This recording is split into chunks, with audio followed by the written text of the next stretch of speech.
We're joined, as we are every month, by Jacksonville Mayor Donna Deegan. Good morning, Mayor Deegan. Good morning, Ann. How are you? I'm good. I feel like I see you more now than when I worked with you. I know. It's nice, It's good isn't to it? have you back. Yes. Mayor, of course, is here to answer your calls and questions live as well. You can reach us at 904-549-2937. You can email us at firstcoastconnect@wjct.org, or you can tag us on social media, Instagram, Facebook, or X at FCC On Air. So, Mayor Deegan, I want to start, if we can, with immigration. You had a Yep. difficult decision on an issue that you probably would have preferred not to deal with at all. You bet. This was a measure from the city council you chose not to veto. Um, some would rather you have vetoed. Mhm. Talk a little bit about what went into that decision from a Yeah. personal standpoint. Honestly, I didn't wanna make an emotional decision. And I think that's obviously your instant reaction is, you know, because I said it. I mean, it is something that frankly, it's a lane where we do not belong. It's a federal issue. Um, uh, but it's become this huge political football. And there's language in there that frankly, um, it just is hurtful to our immigrant community. Folks who are here lawfully, trying to do the best they can to navigate a system that is very, very difficult right now. So, but for me, um, the very fact that this law did not change one thing beyond the money that was going to the sheriff for his fingerprint machines, which I supported. Um, there was a substitute bill that would have made that the only thing council would have considered. I would have signed that. Um, but I felt like it was the best way to handle the situation for a couple of reasons. One is this law doesn't change anything. Um, there's a state law. There's obviously the federal law, which supersedes everything. And there really is no place for immigration and local law. So I felt like it frankly was an effort to draw us into a place where we were having an argument over federal policy when it didn't change the federal policy. And I didn't want that to become a distraction. I think frankly that was part of the idea. I didn't want it to become a distraction for all of the things that we still need to accomplish in this city. I've said repeatedly, Ann, that I was elected to be the mayor of this city for all the people of this city. So I will come out all day long and say how I feel about that. At the end of the day, I suspect this is going to be an issue that we've already seen the state taken to court this week. I believe there's already been action to halt the state law. And I suspect the same thing will happen in terms of the law here in Jacksonville. We're going to spend all kinds of crazy money trying to defend a law that really doesn't belong in local government. So, long and short of it is it's an unnecessary law, and I didn't veto it because I didn't want it to become a talking point for the next however long, when it just doesn't change anything beyond federal law. What do you think would have happened if you had vetoed it? Do you just imagine that you kind of would become a lightning rod for national, vitriol over this topic, that it would have started to focus on you and Jacksonville? Well, if you look at the conversation around it now, that's the effort that is being made, right? That somehow the mayor has flown in the face of no, I haven't done anything. Nothing has changed. The sheriff has had a deal with ICE since 2008 that's ongoing, and nothing has changed because of this. But yes, and I will tell you that the preponderance of the immigrant community that I heard from said, please don't make us a further target by vetoing this bill. I think there was a real concern that Jacksonville would become, ground zero for all of that big argument where we just don't belong, and we've got too much infrastructure and forward motion to make on a variety of topics that really are our lane to get involved in this. But I did want the immigrant community to hear from me that, um, you know, they are a vibrant and important part of the city and one that we'll continue to embrace. Um, and I just I'm distressed by the message from all of this, but it is where we are, Ann. So I'll navigate it as well as I can while keeping the main thing, which is running this city. We're talking to Jacksonville Mayor Donna Deegan, taking your calls and questions at 904-549-2937. We have a call from Tom on the west side. Good morning, Tom. Go ahead. Tom, are you there? Go ahead. Yep, I just hung up on you. Call back, Tom, if you'd like. Sorry, I couldn't hear you. Um, On another national issue, Mayor Deegan, Mhm. I want to talk a little bit about tariffs. That's obviously been a huge national headline. It is having all kinds of local impacts on people. I mean, anybody who buys or sells product, anybody who's in a business that has any shipping Sure. elements, anybody with the investments. I mean, there's been a lot of impacts, but in terms of the city itself, has the city taken a hit? Are we deeply invested in things, whether it's, our pension fund or JEA or, any of the city agencies? What kind of financial impact are we seeing just from like the investment side of things? We're seeing the same financial impact everybody's seeing. Obviously, our retirement fund is based in the stock market, but we also own bonds, which are relatively stable right now. They're probably the most stable thing. We invest some in private companies, so it's really those public stock dollars that are most at risk. I think we're down about 5%, a little more than 5%.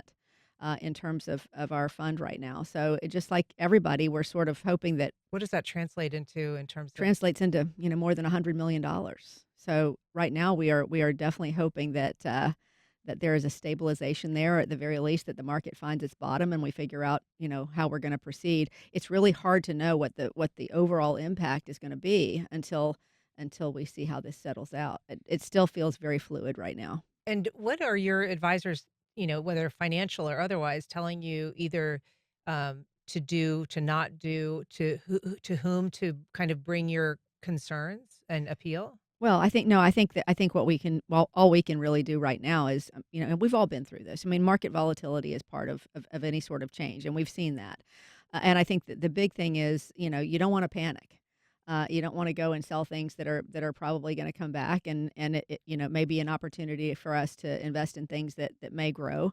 But at the end of the day, I think that's really the number one thing. It's really the same advice you would probably get from your portfolio manager of your personal finances, and that is, don't freak. That the market overall over the last 20 years has performed relatively well, and hopefully at some point we'll see a rebound. What about Jacksport, as, a giant shipping entity here? We know they deal with a lot of vehicles, but, all kinds of cargo vessels coming in and out of the port. Yeah. What are we hearing from that agency about their concerns, their future finances? Well, obviously they're watching just like the rest of us are to see where all this settles out. But I think the biggest concern right now is ultimately on supply chain issues.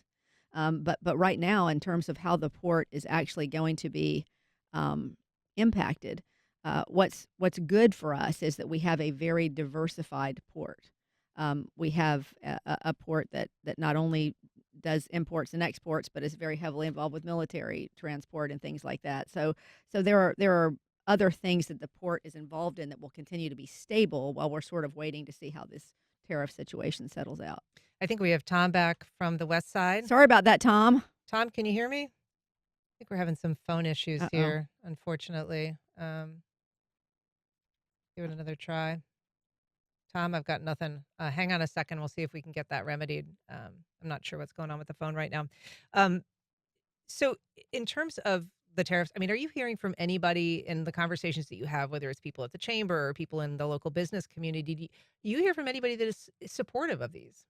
I haven't really heard of from experts as such. Um, I have heard from some people that they are willing to wait out and see how all of this plays out, and hoping for the best. But I haven't heard from anybody in an expert capacity that thinks that these are going to work out terribly well. Yeah. We've looked at the history of tariffs in this country, and they certainly haven't worked out well for us in the past. But at this point, all we can really do here on the local level is hang on and wait to see where it settles, and try to make the best investment decisions we can. Yep. So in terms of your recent legislation, it's called Fairness in Nonprofit Contracting. Yeah. And this was something that kind of went to lengths to say wasn't, I don't know, derived from anything in particular. No, Um, it wasn't. but this was a source of controversy over the years in terms of council members having direct connections with nonprofits that were receiving city funds. Um, I wonder if just the elements of this legislation, you could kind of explain to us what your goal is. This is basically something that would, you know, it create some requirements for additional disclosure if a city council member or anybody connected to the mayor's office or Right. city government in any way is Yeah. connected to a nonprofit receiving city money. Yeah. Basically, and the upshot of this is that, you know, we were in a situation where, um, there are safeguards in place to make sure that the vetting process is what it should be. But you know, council has chosen to waive those requirements, um, eliminating sort of the checks and balances that are in place with the bidding process and disclosures. Um, they've done it 64 times since 2022. So what we really wanted to do is say, look, what we're really trying to do here is protect both the nonprofit and the council person, by saying if a nonprofit has this close relationship with a person that's either in the mayor's office or on council, they need to file an affidavit saying that, and then the council member has to also, be transparent about that relationship. And then it offers other nonprofits an opportunity to come in and say we can provide that same service. Um, it doesn't keep council from doing what it wants to do at the end of the day if they want to waive that process, but it does require a 2/3 vote if they wanna do so, which is just a little bit of a higher bar to get there. I want to move on to a topic about uh, kind of the this bill that we were just discussing, the transparency, in funding. I thought it was interesting that somebody that you don't often agree with on issues, Rory Diamond, is also in full support. I wasn't sure if there was another piece of legislation that I could find that was the case. You're saying, "Wait, Well, he was. oh, no." We heard that, and he was quoted as saying he was in full support and thought it was a great idea, and then completely reversed his position and said that it was not something he would support. Oh, So, I suspect he was in support until, he was asked to not be in support. I don't know. all right. I really have no idea. It was I fleeting. I have long since given up trying to get into the mind of that particular councilman, but I think it will be a popular bill with city council, at least I hope it will. Right now, it's been deferred. It's been deferred for one cycle, and I think there were just some questions, just about the procedurally, how it would go. I think it'll be back next cycle. Um but it is something that has been, it was really on my mind when I came into office, and I think has continued to be something that we have struggled with, as a city, and that is the perception, that, people get special favors. Mhm. And we don't want that to be the perception either for the nonprofit who's doing wonderful work or for the council person who's just really trying to make sure they're navigating, properly. And I'm not suggesting in any way that anything improper was done. I'm simply saying that this is a way to insulate ourselves from that type of criticism and make sure that all the nonprofit community believes that they have an equal shot at some of these projects or monies. We're gonna give it a shot here with Mark in St. Augustine. Mark, can you hear us? Mark, go ahead. Nope, I think we're still having issues, fellas. We have a message from, Erica. She emailed, "How is it decided where the city's cash incentives go? What is the benefit of a very expensive hotel chain like the Four Seasons receiving, a piece of this $74 million?" Well, obviously, at least from my perspective, cash incentives go where you need them the most, where you need to make sure that you get to a point with, an industry or a project or a part of town or whatever it is, that you believe is a key to the economic, advancement of our city. That's really where incentives come in, and so, until we get to a point, where we have the number of hotels that we need, where we have the number of um, any number of things, affordable housing projects or you name it. There will be incentives involved in those projects, and the Four Seasons is one of those things that, frankly, when you talk to businesses who are considering moving to Jacksonville, one of the conversations we've had repeatedly when we're over in London talking with various entities who are considering creating, uh, a hub here or a division here. It always comes up. Two things always come up: not enough hotel rooms, not enough uh, um, high end hotel rooms, Mhm. and no direct flight from Jacksonville to Europe. Those are the two things that come up very very often in those conversations. So I think we need more hotel beds if we want to attract more.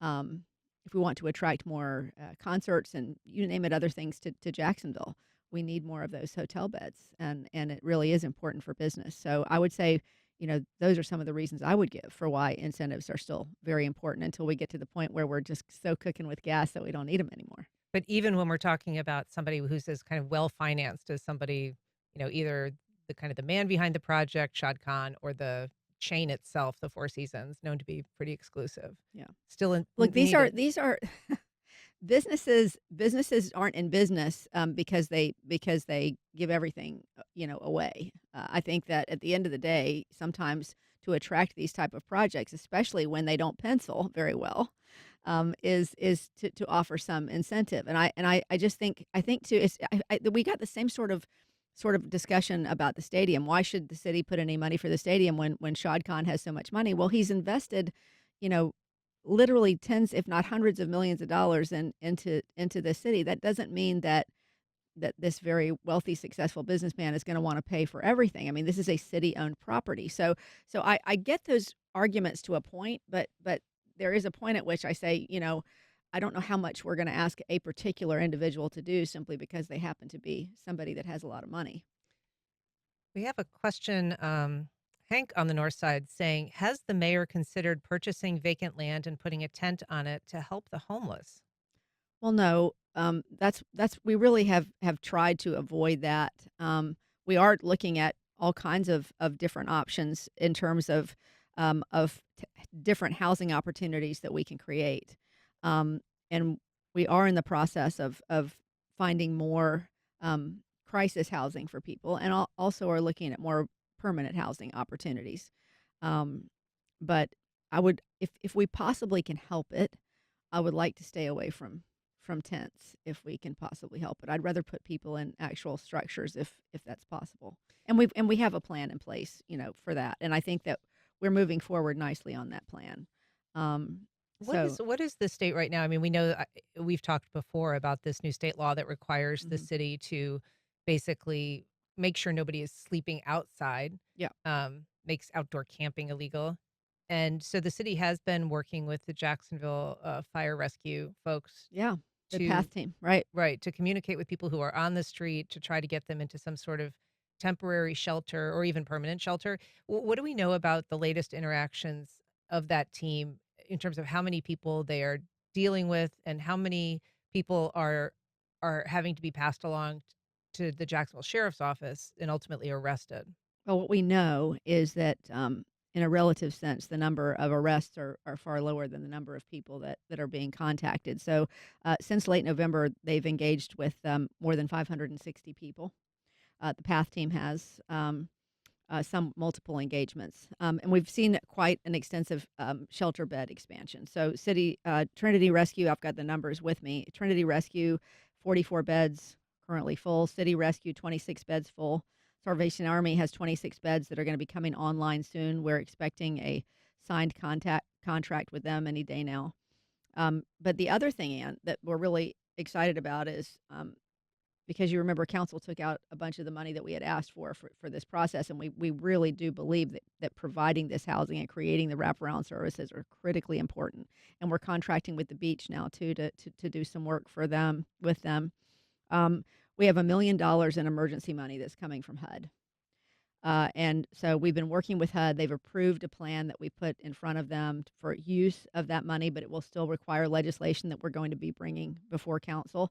And that would help us by bringing in 6 new case managers for every one shelter. You'll have Sulzbacher, Trinity, City Rescue, Salvation Army, uh, Beaches, and JFRD Path, 6 total. So this is, we think, critical to have somebody who's going to connect people, not only tell them they need to leave the streets, but to literally connect them to the wraparound services that they need to make sure we can get them back on a path to being productive citizens. And we're also going to be working with Mission House at the beach on the Homeward Bound program, which I think, as you know, is getting people back to where they may have come from, Mhm. who have been either placed here or who found their way here and would like to get back home.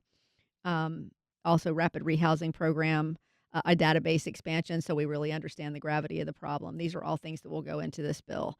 But beyond that, we're also discussing the potential of expanding outreach and bed capacity in our future budgets as well. So it's the $1 million won't get us terribly far, but it will at least allow us to get some of that case management in place that can get people the services they need. What do we know about what impacts, if any, the jail is seeing from this population? Do we have figures on how many people have been arrested or remain in custody? I don't today. I'm happy to get that for you, but I don't know how many have been arrested or are still there. Hopefully, if they are arrested, they're very quickly, brought to the services that they need. But sometimes it is just impossible to get people to leave the street, and the law says we have to do that. So if they absolutely simply will not, you know, respond to the path team, then that's the job of the sheriff's office. Just a reminder that our phones are not working today, but if you'd like to send a message or a question to the mayor, you can email firstcoastconnect@wjct.org, or you can tag us on Facebook or Instagram or X at FCC On Air. We've got a message from Susan on Facebook on a topic that I'm sure we'd like to talk to, asking, is Terrence Freeman's idea to invite Governor DeSantis to scrutinize our city the worst idea a city council member has proposed? Um, just to frame that, Terrence Freeman, city council member, just yesterday, I believe, announced that he wanted to invite the governor's Doge team to town to basically audit city finances. A number of smaller municipalities have made that ask after the governor said he thought it would be a good idea to do those local audits. But this would be probably the largest ask of Yeah. that kind. What are your thoughts? Look, we received a recent Florida Doge letter, asking us a few questions about our financial history, which we responded to last week. But the truth is, it's in our charter in the city of Jacksonville that we have an independent external auditor, an audit done on an annual basis. And council just, I think, last week approved that process again for this year. So it's hard to understand why he would want to ask our city government to do something twice. So really wasting our taxpayer dollars by saying, "Hey, let's have these folks go back through this process again." I mean, we are working very hard in our lean process to make sure that we are making sure that our processes make sense and that our people can spend more time working for the people of Jacksonville as opposed to all these other things that they have to do. Remind So us to me, it what seems lean does too. I mean, this is something we haven't talked about, I don't think, on this yeah, program. lean is has generally been in the business community but for more than a year now, we have had lean teams for government, which is just another process that's based on that lean process in business to help you create efficiencies in government. And so we've been able to save hundreds of thousands of efficiency hours, which will eventually obviously translate into a lot of money so that we can free our people up to do their jobs for the citizens better. That is our way of creating efficiency in government.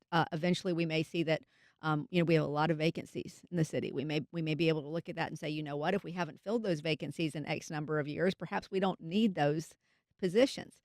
We're not looking at getting rid of anybody, but we're looking at trying to make sure that we are being as efficient as possible. As I said when I came in, sometimes you look at a department like permitting and you say, you know what, we need a few more people in permitting because we're not getting that job done. And you look at another department that hasn't filled positions in a couple of years and say, gosh, perhaps we don't need those positions anymore to be sitting there taking up budget space. So that's the process of lean. And we've got, I think, over 100 at the end of the process. We'll have over 100 green belts, which are people that pass a very stringent school, if you will, on how to create the lean process in their departments. And people are very excited about the process. It's been very helpful so far. Terrence Freeman, in his announcement, saying by voluntarily inviting the governor's Doge team to examine Jacksonville's books, we're embracing accountability and actively seeking ways to trim government waste, improve efficiency, and pass savings along to taxpayers. He's adding that taxpayers deserve confidence that their money is being spent wisely. That's what Who the independent audit is for, but I also wanna point out, I think this is really interesting, that before I came into office, the city was 3 years behind on filing its annual audits. 3 years behind. and we're now caught up and delivering on time. So I look, the process has definitely been fraught in the past. It's in a good place. I think when we changed systems, it caused some problems, but at the end of the day, that's what the charter says we should do, have an independent auditor come in, which we have now contracted for, so why would we do that twice, I guess? I guess it sounds to me like a more political, play, honestly. That's what it sounds like to me, but I'm getting used to that. I feel like we're gonna get pitched one of those a week now for the next couple of years, and that's okay, but I don't think, whatever happens, we're more than confident in our books, but I don't understand why we would ask our folks to duplicate efforts, that are already happening with an independent, auditor.